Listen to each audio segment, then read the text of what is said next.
Hi, my name is Jared, and this is Horror Obsession. Today, I want to talk about Antlers 2021, written and directed by Scott Cooper, who also directed Crazy Heart and Black Mass.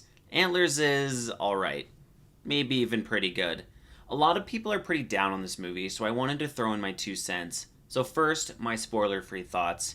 Antlers is very competently shot, and while the color palette tends towards solemn, muted, earthy browns and greens, Antlers doesn't fall into the trap of lighting everything so poorly you can't see what's going on, which is on my mind because I just watched the new Batman, which is to say, I just watched 3 hours of semi darkness with some audio in the background.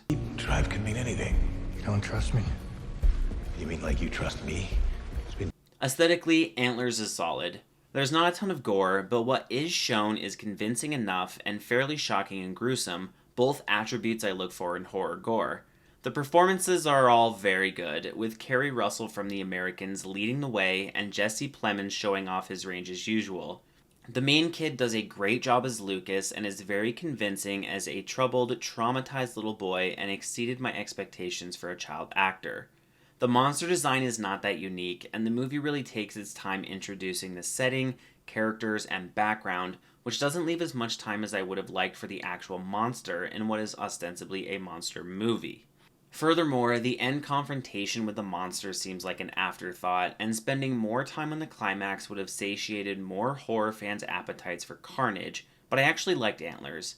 This isn't a mindless popcorn monster flick, and I do adore those movies, but rather is closer to a character study, both of Carrie and Lucas.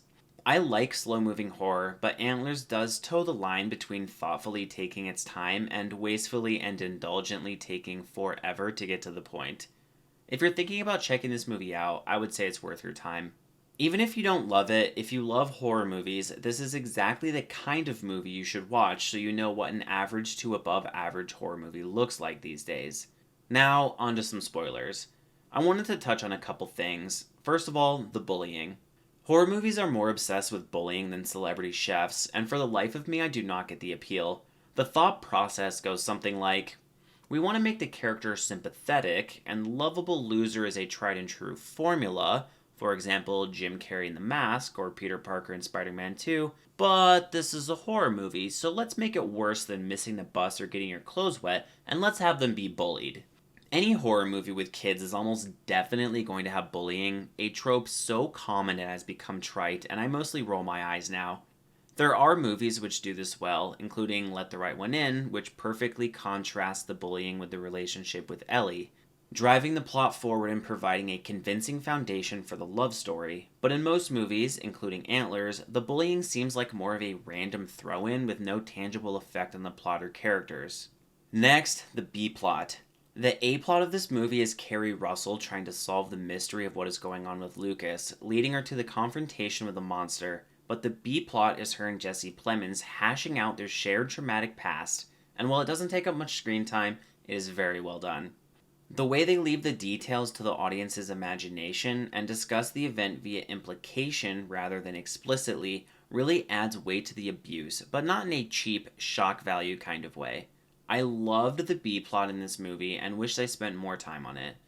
Finally, let's talk about the theme for a second.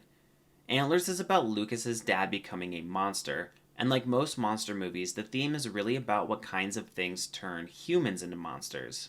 Antlers isn't very subtle, starting off by showing the dad cooking meth in an abandoned mine.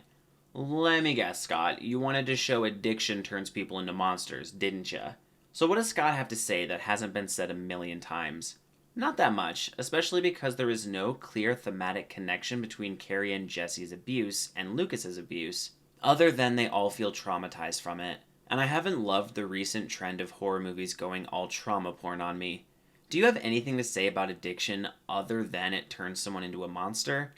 The fact that Dad is cooking meth when he gets infected suggests to the audience it is his own fault, at least in part, and I would have preferred having the dad be an otherwise good father to help showcase how people who suffer from addiction aren't bad people, but have an affliction.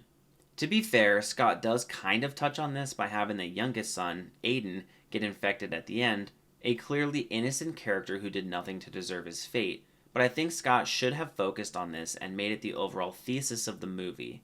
Finally, for those who say this movie isn't very scary, I sort of agree. Antlers definitely isn't like jump scare scary, but I don't know how you can watch this movie and see Lucas be forced to murder animals and listen to Aiden whimper in agony while he slowly starves to death and not be at least a little bit disturbed. For the monster, the opening scene is scary enough, and Scott does a good job not revealing too much of the monster, but everything else falls pretty flat. The climax, like I mentioned, is basically Carrie and Lucas stabbing the monster once or twice and it just kind of falls over so she can cut its heart out. The monster going down so easily was pretty disappointing. Especially after spending the first 50 minutes of the movie without much action, you would hope for a bigger payoff.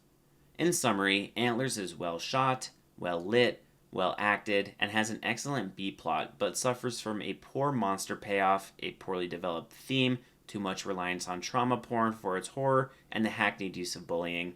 If you're watching my channel, I assume you're a pretty big horror fan and you would probably get something out of this movie, so I suggest giving it a chance, but don't expect to be blown away.